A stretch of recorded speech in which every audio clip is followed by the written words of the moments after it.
This is English Utopia, a retold classic with simplified English, vivid narration, and original illustrations. Enjoy the story. Chapter 2. Fantine. 19th century France. Smoke was rising. The ballrooms had not yet dimmed. The streets were already lined with women and children selling flowers. In that cold age, some were born to the warmth of lighted halls, others to the open wind. Fantine did not choose. Before fate, she was small. History did not keep their names. Hugo left us one, Fantine. Now we meet Fantine. She is young and beautiful, and in love with a man in Paris. But she has no family and no money. For Fantine, this is the love of her life. For the man in Paris, it is just a summer of love. Men are not kind to women. They have their fun, and then they walk away. The man in Paris goes home to his rich family and leaves poor Fantine with a child, a little girl called Cosette. Fantine must find work, but how? Fantine has a child but no husband, and a woman without a husband is nothing. Worse than nothing. People are not kind to a woman with a child but no husband. They turn their faces away. They close their doors. They say, "There's no work here for a woman like you." Fantine loves her daughter dearly, but what can she do?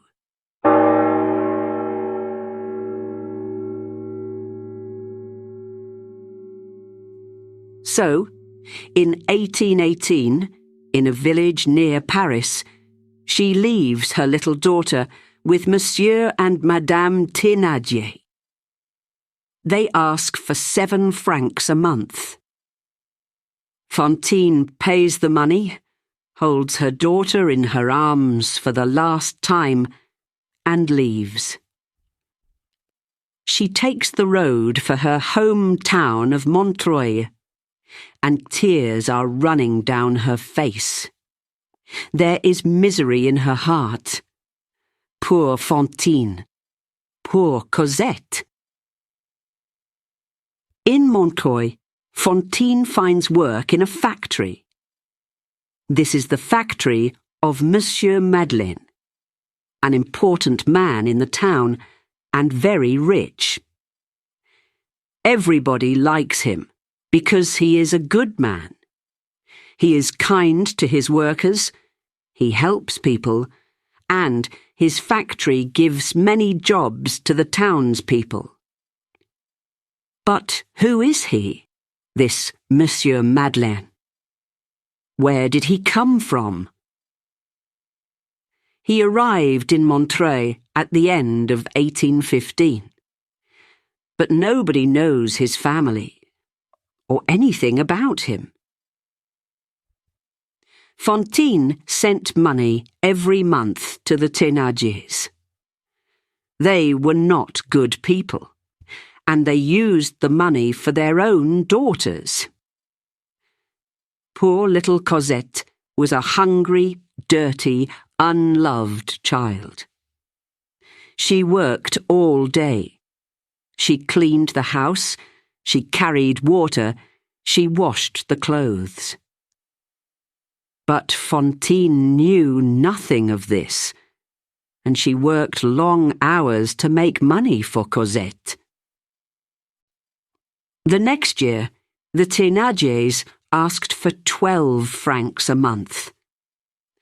The year after that, they wanted 15 francs. Then, Fantine lost her job at the factory because the women did not like her. She has a child in a village somewhere near Paris.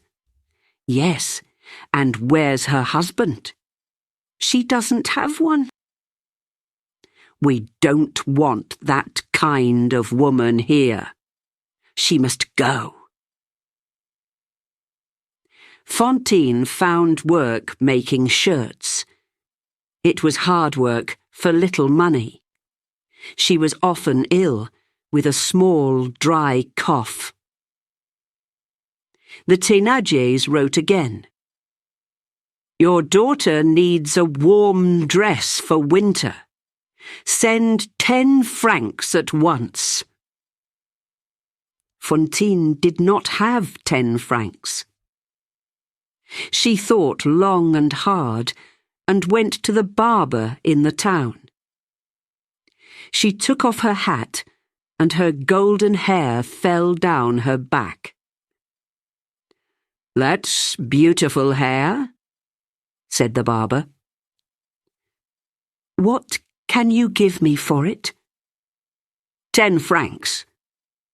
Then cut it off. She sent the money to the Thénardiers.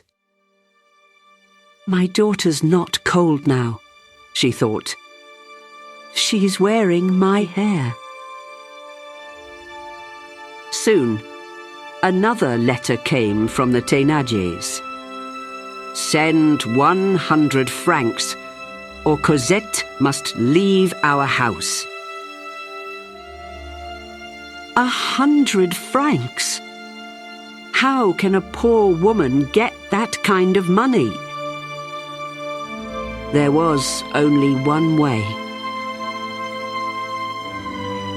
One cold winter evening, outside a restaurant in the centre of Montreuil, a woman walked up and down. There was snow on the ground, but the woman wore an evening dress with flowers in her hair. Some young men came out of the restaurant, saw her, and began to call her bad names. They laughed and shouted, but the woman did not look at them. Then one young man took some snow and put it down the back of the woman's dress. The woman was Fantine. She gave a cry, turned and hit the young man's face with her hands. People came to watch, laughing. A tall policeman arrived, took the woman by the arm and pulled her away. Come with me, he said. This policeman was Inspector Javert. He was new to Montreuil, and he was a hard man. To him, the law was the only important thing in life, and he hated criminals. The law in France at that time was not kind to women like Fantine. Javert took Fantine to the office of police. You hit a man in the street, and that's a crime, he told her. You're getting 6 months. 6 months in prison? Fantine cried. No! I'm not a bad woman, monsieur, please. I must work. I need the money for my little daughter. Please, please don't send me to prison. She fell to the floor, crying. Take her away, Javert said to a policeman. 1 moment, please, said a new voice. Everybody turned to look at the door, and there stood the good, the great Monsieur Madeleine. He was an important man in Montreuil. "Inspector," he said. "I was outside the restaurant too, and I can tell you the true story. The young man began the fight, and this poor woman," he looked at Fantine on the floor, "must go free. She did nothing wrong." "The woman is a criminal," said Javert angrily. She must go free," said Monsieur Madeleine. "Ask the other people at the restaurant. We all saw the same thing." Fantine stood up slowly. She began to cough, a hard, dry noise. Monsieur Madeleine took her arm gently.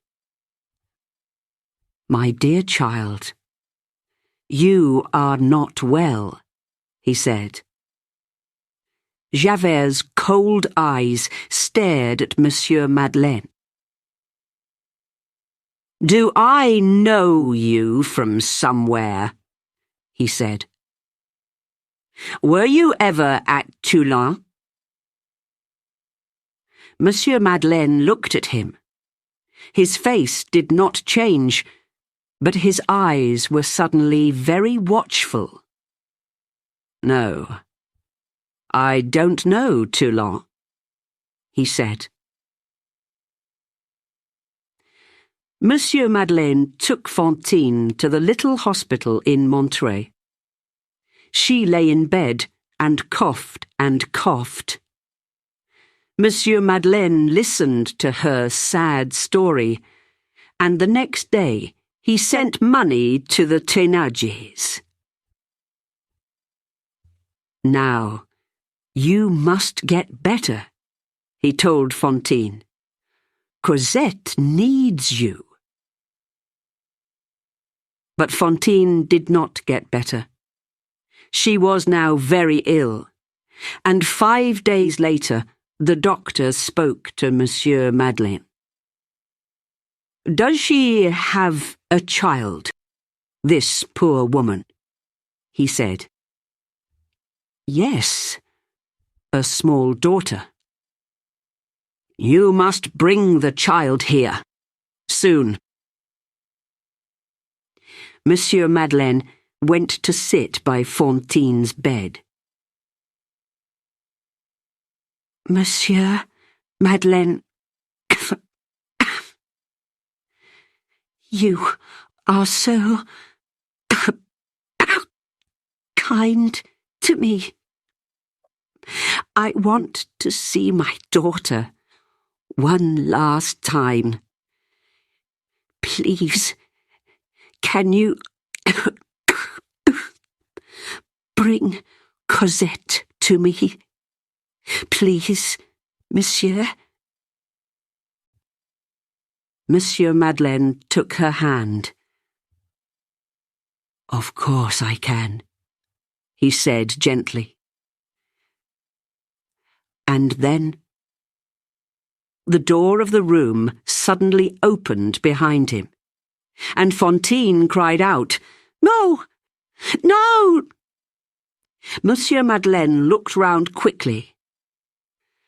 Inspector Javert came into the room with 4 policemen. "Jean Valjean, prisoner at Toulon, I am arresting you," Javert said. "After you left the prison, you stole money from a child in Toulon. You are still a thief, and now you must go to prison for life." Fantine sat up in bed. "No!" she cried. "Cosette!" Monsieur Madeleine stood up slowly. "Inspector, give me 3 days," he said. He was a big man, much bigger than Javert. 3 days to bring this poor woman's child to her before she dies. Then you can take me." Javert laughed loudly. 3 days? You're going to run away." Behind the two men, Fantine cried out, "Monsieur Madeleine, please take care of Cosette. Oh, please." Javert turned to her. "Be quiet, woman. There's no Monsieur Madeleine here. This man is a criminal called Jean Valjean, and he's going to prison." Fantine stared at Javert and tried to speak, but she could not. She fell back in the bed and lay still. She was dead. The people of Montreuil talked about that day for a long time. The death of the woman Fantine, the arrest of Monsieur Madeleine. Javert put Monsieur Madeleine in a locked room in the police office. But in the night, he broke down the door and escaped. Where did he go? Did he go to his house in the town? His old servant said no. She saw nobody and heard nothing, she said. She loved Monsieur Madeleine very much. So where did Monsieur Madeleine go? Nobody in Montreuil saw him again. One thing was certain. In Monsieur Madeleine's house, there were 2 beautiful old silver candlesticks. The next day, they were gone.